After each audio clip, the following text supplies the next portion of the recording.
ये आपका फोन। खुदा च तुहाडी सलामती होवे। मैं नवीद मसीह। ਅੱਜ ਅਸੀਂ ਕ੍ਰਿਸਮਸ ਦੀ ਸ਼ਾਪਿੰਗ ਵੀ ਕਰਾਂਗੇ ਤੇ ਨਾਲ ਥੋੜੇ ਕੁ ਬੈਟ ਗੇਂਦ ਵੀ ਬਜ਼ੁਰਗਾਂ ਨਾਲ ਖੇਲਾਂਗੇ, ਜਾ ਕੇ ਕੁਝ ਖੇਲਾਂ ਵੀ ਕਰਾਂਗੇ। ਅਸੀਂ ਸ਼ੁਕਰਗੁਜ਼ਾਰ ਹਾਂ ਖੁਦਾ ਦੇ ਹੈ। ਅੱਜ ਅਸੀਂ ਸਾਰੇ ਇਕੱਠੇ, ਇਹ ਦੇਖੋ ਜੀ, ਅੱਜ ਅਸੀਂ ਸਾਰੇ ਇਕੱਠੇ ਜਾ ਰਹੇ ਹਾਂ ਤੇ ਨਾਲੇ ਸੈਲ ਕਰਾਂਗੇ, ਨਾਲੇ ਸ਼ਾਪਿੰਗ ਕਰਾਂਗੇ, ਥੋੜਾ ਵਕਤ ਆਪਣੇ ਬਜ਼ੁਰਗਾਂ ਨਾਲ ਗੁਜ਼ਾਰਾਂਗੇ। ਸਾਰੇ ਖੁਸ਼ ਹਾਂ ਜੀ? ਹਾਂ ਜੀ, ਹਾਲੇਲੂਇਆ, ਆਮੀਨ। ਆ ਜਾਓ, ਅੱਜ ਸਾਰਾ ਦਿਨ ਬੜਾ ਖੂਬਸੂਰਤ ਗੁਜ਼ਰਨ ਵਾਲਾ ਹੈ।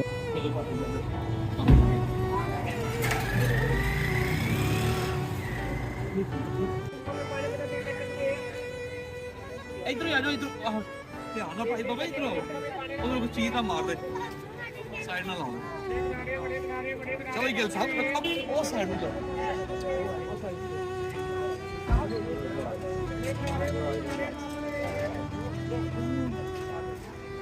ये देखें सैर करने आया लड़का।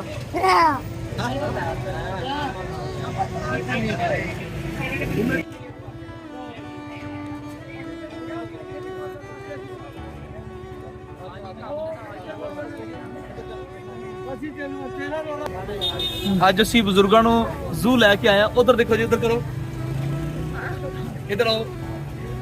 ਅੱਜ ਅਸੀਂ ਫਿਰਾਂਗੇ, ਬਜ਼ੁਰਗਾਂ ਨੂੰ ਥੋੜੀ ਸੈਰ ਕਰਾਵਾਂਗੇ, ਥੋੜੀ ਆਊਟਿੰਗ ਹੋਗੀ। ਖਬਰਾਂ ਸਾਹਿਬ ਖੁਸ਼ ਹੈ? ਖੁਸ਼ ਹੈ। ਚਲੋ ਆ ਜਾਏ, ਟਿਕਟ ਦਿਓ।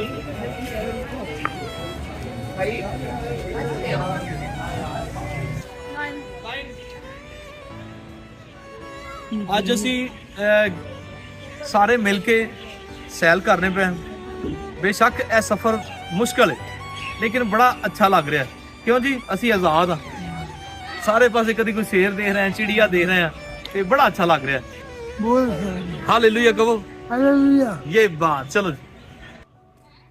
ਬਜ਼ੁਰਗਾਂ ਨੂੰ ਜਦੋਂ ਅਸੀਂ ਸੈਰ ਕਰਵਾ ਰਹੇ ਸਾਂ, ਬਾਹਰ ਲੈ ਕੇ ਫਿਰ ਰਹੇ ਸਾਂ, ਕਿਸੇ ਦੀ ਜੁੱਤੀ ਉਤਰ ਰਹੀ ਸੀ, ਕਿਸੇ ਕੋਲ ਟੁਰਿਆ ਨਹੀਂ ਸੀ ਜਾ ਰਿਹਾ, ਉਹਨੂੰ ਨਾਲ ਸਹਾਰਾ ਦੇ ਰਹੇ ਸਾਂ, ਕਦੀ ਮੈਂ, ਕਦੀ ਮੇਰੀ ਬੀਵੀ। ਇਹਦੇ ਵਿੱਚ ਮੈਨੂੰ ਕਾਫੀ ਚੀਜ਼ਾਂ ਸਿੱਖਣ ਵਾਸਤੇ ਮਿਲ ਰਹੀਆਂ ਸਨ। ਜਦੋਂ ਔਲਾਦ ਅਜੇ ਚੱਲਣਾ ਵੀ ਨਹੀਂ ਸਿੱਖਦੀ ਤੇ ਮਾਂ-ਬਾਪ ਉਹਨੂੰ ਆਪਣੇ ਹੱਥਾਂ ਦੇ ਨਾਲ ਚੱਲਣ ਦੀ ਤਰਤੀਬ ਦਿੰਦਾ, ਦੱਸਦਾ ਤੇ ਨਾਲ ਸਮਾਈਲ ਕਰਦਾ, ਖੁਸ਼ ਹੁੰਦਾ। ਲੇਕਿਨ ਜਦੋਂ ਮਾਂ-ਬਾਪ 'ਤੇ ਇਹ ਵਕਤ ਆਉਂਦਾ, ਮੇਰੇ ਖਿਆਲ 'ਚ ਔਲਾਦ ਨੂੰ ਵੀ ਉਹਨਾਂ ਦਾ ਸਾਥ ਦੇਣਾ ਚਾਹੀਦਾ। ਮੈਂ ਇਹਨਾਂ ਦਾ ਸੱਕਾ ਤਾਂ ਨਹੀਂ ਗਾ, ਲੇਕਿਨ ਖੁਦਾ ਦੇ ਵਿੱਚ ਮੈਂ ਇਹਨਾਂ ਦਾ ਸੱਕੇ ਨਾਲ ਵੀ ਵੱਧ ਕੇ। ਮੈਨੂੰ ਬੜਾ ਅੱਛਾ ਲੱਗਦਾ ਹੈ ਬਜ਼ੁਰਗਾਂ ਦੇ ਨਾਲ ਇੰਝ ਦਾ ਵਕਤ ਗੁਜ਼ਾਰਨਾ, ਬਾਹਰ ਲੈ ਕੇ ਜਾਣਾ। ਮੇਰੀ ਬੜੀ ਦਿਲ ਦੀ ਖਾਹਿਸ਼ ਹੈ ਕਿ ਮੈਂ ਬਹੁਤ ਵਸੀਹ ਇਹ ਕੰਮ ਕਰ ਸਕਾਂ, ਬੜੇ ਜ਼ਿਆਦਾ ਬਜ਼ੁਰਗਾਂ ਨੂੰ ਆਪਣੇ ਸੀਨੇ ਦੇ ਨਾਲ ਲਗਾ ਸਕਾਂ। ਤੁਸੀਂ ਦੇਖ ਰਹੇ ਹੋ ਨਾਲ ਕੁਛ ਮੂਵਮੈਂਟਸ ਮੈਂ ਦਿਖਾ ਰਿਹਾ ਹਾਂ, ਇਹਦੇ ਵਿੱਚ ਉਹ ਸਮਾਈਲ ਕਰ ਰਹੇ ਸਨ, ਆਪਣੇ ਗਮ ਭੁੱਲ ਗਏ ਸਨ ਜਿਹੜੇ ਫੈਮਲੀਆਂ ਵੱਲੋਂ ਮਿਲੇ ਨੇ, ਵਕਤੀ ਤੌਰ ਹੀ ਸਹੀ, ਲੇਕਿਨ ਭੁੱਲ ਕੇ ਮੇਰੇ ਨਾਲ ਸਮਾਈਲ ਕਰ ਰਹੇ ਸਨ। ਮੈਂ